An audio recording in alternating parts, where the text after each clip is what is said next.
आपका जीवन बदल देगी।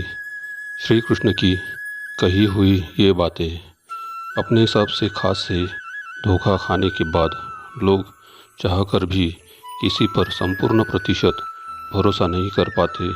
यही सत्य है। मनुष्य का जीवन केवल उसके कर्मों पर चलता है। जैसा कर्म होता है वैसा उसका जीवन होता है। भगवान श्री कृष्ण जी कहते हैं कि हमें किसी से भी अंधा प्यार नहीं करना चाहिए। हमारा किसी के प्रति अंधा प्यार हमें कभी भी आगे बढ़ने नहीं देता। अधिक प्रेम भी व्यक्ति को बुद्धिहीन कर देता है। अनुमान मन की कल्पना है और अनुभव जिंदगी का सबक है। सच्ची खुशी तभी होती है जब आपकी सोच, कथन और कर्म में समानता हो। जीवन में कभी निराश नहीं होना चाहिए, क्योंकि कमज़ोर आपका वक्त होता है, आप नहीं। जैसे तेल समाप्त हो जाने पर दीपक बुझ जाता है, उसी प्रकार कर्म के क्षीण हो जाने पर भाग्य भी नष्ट हो जाता है। मौन सबसे अच्छा उत्तर है किसी ऐसे व्यक्ति के लिए जो आपके शब्दों को महत्व नहीं देता। मनुष्य जन्म लेता है तो उसके पास सांसें तो होती है पर कोई नाम नहीं होता। जब मृत्यु होती है तो उसके पास नाम तो होता है पर सांसें नहीं होती। इसी सांस और नाम के बीच की यात्रा को जीवन कहते हैं।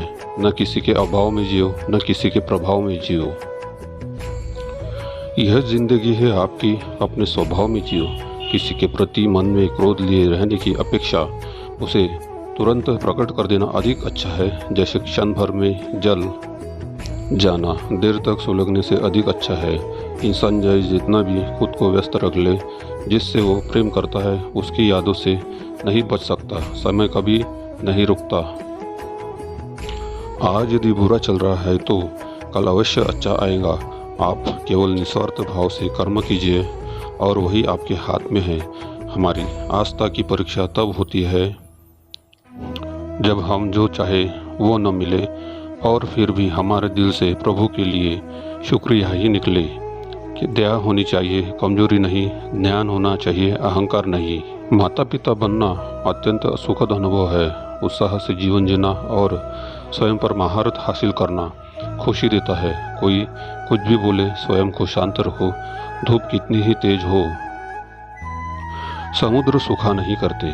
मन की गतिविधियों, होश, श्वास और भावनाओं के माध्यम से भगवान की शक्ति सदा तुम्हारे साथ है और तुम्हें बस लगातार एक साधन की तरह प्रयोग करने के लिए सभी कार्य कर रही है।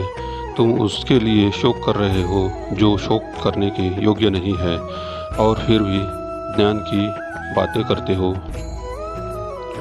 बुद्धिमान व्यक्ति ना जीवित और ना ही मृत व्यक्ति के लिए शोक करते हैं। तुम अपनी पीड़ा के लिए संसार को दोष मत दो, अपने मन को समझाओ।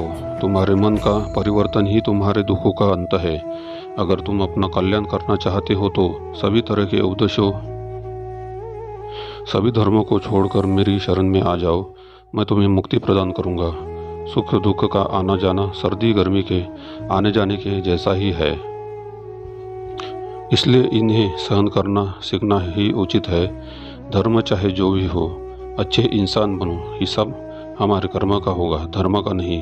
तुम्हारा मोहग्रस्त होकर अपने कर्तव्य पथ से हट जाना मूर्खता है, क्योंकि इससे ना तो तुम्हें स्वर्ग की प्राप्ति होगी और ना ही तुम्हारी कीर्ति बढ़ेगी। बुरा वक्त आपको जिंदगी के उन सच से सामना करवाता है जिसका आपने अपने अच्छे वक्त में कभी ख्याल भी नहीं किया होता है। किसी दूसरे के जीवन के साथ पूर्ण रूप से जीने से अच्छा है कि हम अपने समय के भाग्य के अनुसार अपूर्ण जिए। जीवन को भगवान से जोड़ दो, सब भगवान पर छोड़ दो।